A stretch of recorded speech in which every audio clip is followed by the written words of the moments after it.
If you've been on the anime or gaming side of the internet recently, there's a pretty good chance that you've heard or seen something about the new Devil May Cry anime. Some things both good and bad. Well, I've seen the show, and to be frank, it's not that bad. It can actually be pretty good. Damn, he's cool. The problem is that it doesn't only have the job of being a good show, it's also supposed to be a good adaptation, and that is where this show really falls flat. Now, if you're not someone who's familiar with the Devil May Cry franchise, you don't have to worry. I'm your guy, here are my credentials. I can tell you right now that the mixed response to this show is clear for one reason. There are three sections to the Devil May Cry fan base right now. One is people who have played most of, if not all, the Devil May Cry games, those are your hardcore fans. Two, people who have only played Devil May Cry 5, and 3, the newcomers brought in from the show that haven't played any of the games yet. Your enjoyment of this show is going to heavily rely on how much you like, know, and care about the Devil May Cry franchise. That's why most people who like the show aren't very familiar with the franchise, and those who don't are coming from the more dedicated side of the fan base. To understand why that is, we're gonna have to take a look at a few things. Why do people like Devil May Cry in the first place? How is an adaptation supposed to treat the legacy of a series? And finally, how the Devil May Cry show handles its job as an adaptation and as a standalone work of art. But that's also a lot to cover. To be frank, I also have a lot on my plate, as well as my thoughts on the matter being pretty dense. So for this video, we're just going to focus on how the show is as an adaptation of the Devil May Cry series and nothing else. Got it? Okay.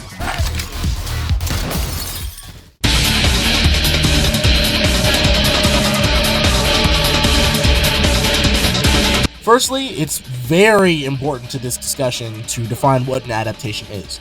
To adapt means to make something suitable for a new purpose or to become adjusted to new conditions. An adaptation means to adapt elements of one thing into another. Most often, you'll see this language around movies and TV shows, like video game movies are called adaptations of the source material, because they take pre-existing events from the games, but change up other things like the style, some characteristics, and plot events. The Sonic movies are great examples of this.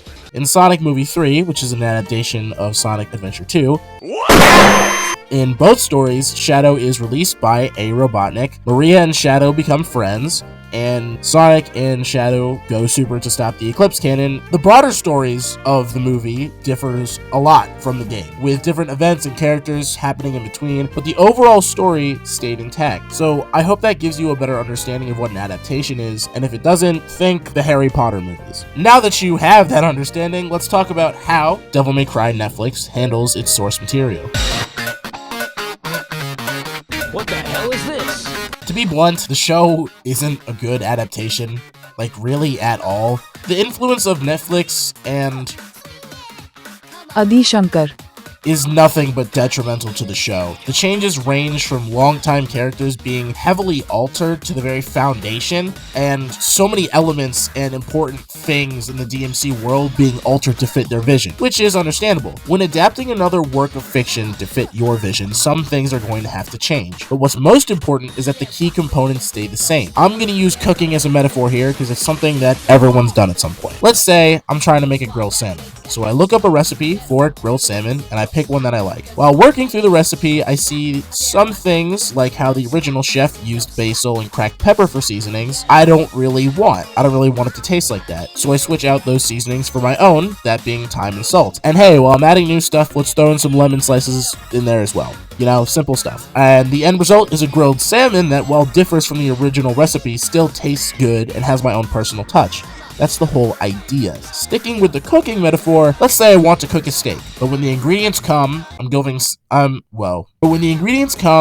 salmon and a recipe. Now, I don't want to make salmon. I want to make a steak. So I glance at the recipe a few times, but I just cook it the same way as a steak because I want a steak. I season it with steak seasonings because I want a steak. And by the end, you have a salmon that's cooked like a steak. The core components of the recipe have been changed, and the end result is something that doesn't really taste all that good. This is Neftlix's DMC. Neftlix's DMC is the steak-cooked salmon. It's very clear that Neftlix wanted a Devil May Cry show, but Adi wasn't interested in making one. He was more interested in making a story about the Iraq War. No, I'm not joking. In the show, they even changed fundamental parts of the DMC world in order to fit this vision and the story that Adi Shankar wanted to tell. The demon realm is no longer just this place where demons live and come from, but it's this toxic environment that demons themselves struggle to live in. Call it the demon realm, or hell. But it's not hell. It's worse. A desolate place barely suited for life. And this drives them to the human realm, where they are constantly being hunted down by humans. The air itself is poison. Children rarely survive their first year. We couldn't accept that fate. Because they're demons, and most demons that come through are dangerous. However, some demons aren't even dangerous. They are pretty much indistinguishable from humans. They even have demons that pretty much just are humans, and they operate with human families. They have proper morals. They feel empathy, fear, love, etc. But they aren't seen for their nuances by demon hunters or Darkom, I guess. We mean no harm. We're just trying to get to safety. There's a... Safety? You're smuggling demons into our realm. Now, the reason hell is uninhabitable in this version is because when Sparta turned against Mundus and sealed off the human realm, Mundus made the air toxic as a consequence of his anger against Sparta. These events are pretty much why a lot of the story happens in this show, and they are the main plot of season 1. Now, if you're not familiar with Devil May Cry, you won't see anything wrong with this. However, if you are, you'll understand just how much this changes the narrative from the games in a fundamental way. In the source material, demons are purely evil. They only want one thing: power, and they'll do anything to get it. And more importantly, they get that power from human blood, so they have to kill humans in order to get more powerful. Now, most demons don't even have the ability to talk. They are pretty much animalistic, and none of them ever exemplify having thoughts beyond anger, lust, greed, and a want for power. Sometimes you'll have bosses like Agni and Rundra that are brothers, or Echidna in Devil May Cry 4, who becomes enraged when you kill her demon kids, clearly showing care for them.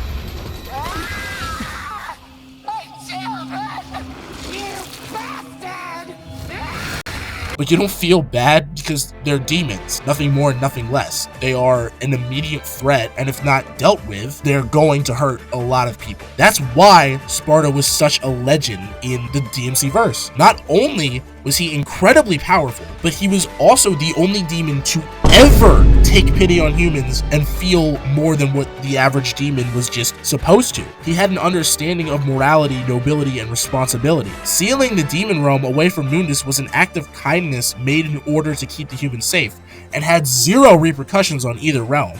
Sparta was a great guy for what he did. The people of Fortuna even worshipped him as a god for his grace.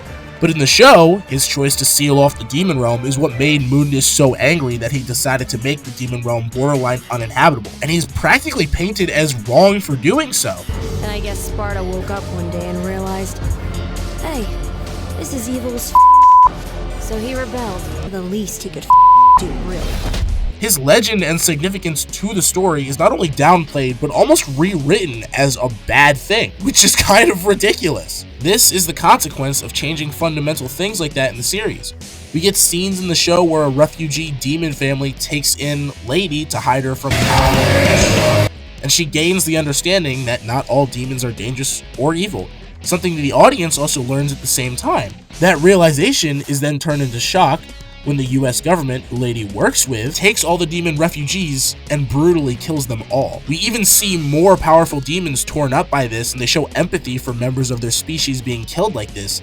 And in the show's context, it makes sense. I don't hate the way that this plot and scenes are executed, but it's clear that this decision wasn't made in service to the series, but rather in service to Adi's vision of an allegory for the Iraq War. And we're just going to touch on that for a second. Politics aside, whether you believe the US was justified or not, that's not what we're here to talk about. Why are we using Devil May Cry to talk about this issue? Devil May Cry has never been a series about outright political messages. It's had political undertones, and it's much more prominent in the DMC Devil May Cry reboot, but the messages and themes of DMC are more tied to the nature of responsibility and humanity rather than politics specifically. Nobody that knows Devil May Cry would look at it and say, yeah, I want to use this franchise to tell an allegory about the Iraq War. I beg your pardon? They wouldn't do that if they didn't already want to tell a story about that topic. It's clear to me that, going back to our cooking allegory, Adi is the chef who wants to make a steak but was given salmon. All the changes he made and additions into the show make it obvious that he wanted to tell this story, and he just happened to be given the Devil May Cry license to do that. He wasn't interested in actually adapting the series respectfully, but rather he saw a way to get his message across to a broader audience. At least that's what I think. Now, the show only brings through a few characters that have a role in this season. Those characters being Dante, Lady, and Enzo. The show also brings in plenty of bosses like Echidna, Agni, and Rudra, and dang it. They all operate exactly the same as they did in the games, so I'm not really going to touch on them that much. Now, the White Rabbit was a character from DMC. He didn't have much time present in the original series, so this version of him is practically an entirely new character, which is just fine. Let's start with the main man himself, Dante Sparta.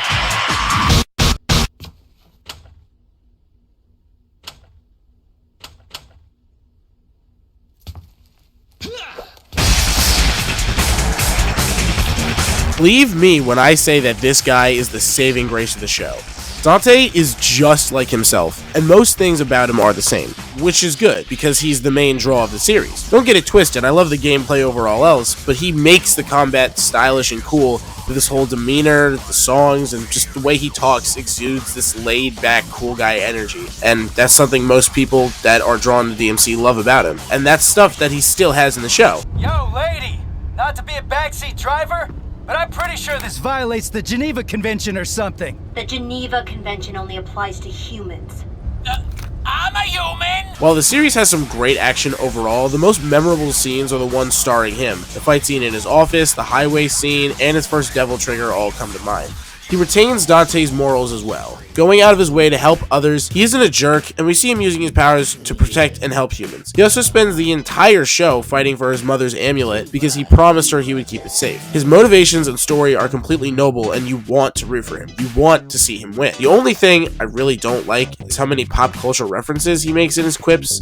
Man, Skeletor did not hold up since the 80s. Shut up! But it didn't really bother me too much, so I'll just leave it at that. All in all, this is a very faithful version of Dante, and he stands out in the show for sure. I suspect that this level of faithfulness probably had something to do with Hideki Itsuno's involvement with the show, but that's just speculation, so don't quote me on that. Moving on to Lady. Yeah, in case you haven't already heard, Lady has a lot of people upset. Just to start off, firstly, she's a totally different character from what she was in the games, and not in a good way. She's a much more rude, abrasive, and generally temperamental character, which she never was to begin with. And now the rabbit is about to use that amulet to tear the wall to pieces and let all of hell walk through. I have to be the one who stops him. Yeah, that. You shot my leg! Why would you shoot my leg? As a courtesy. Otherwise, it would have been between your eyes. Lady's character in the games was that of a strong-willed and responsible woman that still knew how to have fun when she could. In Devil May Cry 3, she teaches Dante about responsibility through her pursuit of her father, and in 4, she lets Dante know about the Order of the Sword and has plenty of friendly tongue-in-cheek interactions with him in the game.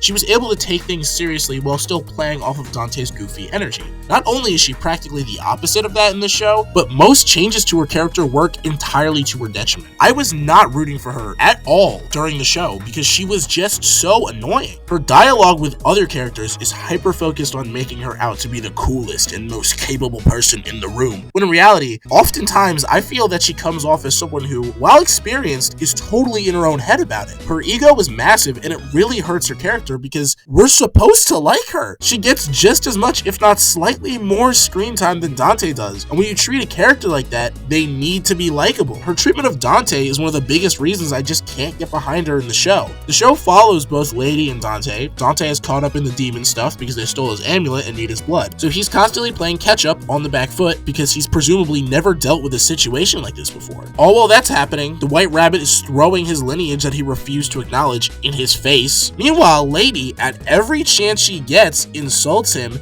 makes him a slur for him the first time they meet. All yours, Hellblood. It kind of makes sense why she would do that. She hates demons. They ruined her family. They killed her family. When we, as the audience, are seeing Dante struggle so hard to keep his mother's promise, it makes Lady incredibly unlikable because she's constantly impeding his progress when, again, as the audience, you want Dante to get his amulet back. I've seen media where this kind of dynamic can work, and hey, maybe they're setting up a character arc for her in season 2. But what we have right now isn't Lady. We have an incredibly unlikable, borderline antagonist at points who takes up half the spotlight from Dante. Hey, editing Matt, I just wanted to make this very, very clear in post because it's just important that everyone watching this video understands this. Lady was always apprehensive about Dante, and she was always aggressive towards Dante. In Devil May Cry 3, I'm going to play some cutscenes that showcase that.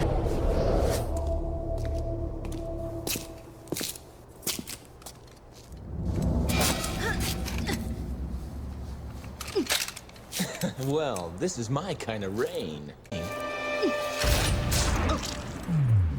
Here I am trying to help you, and you show your thanks by shooting me? So,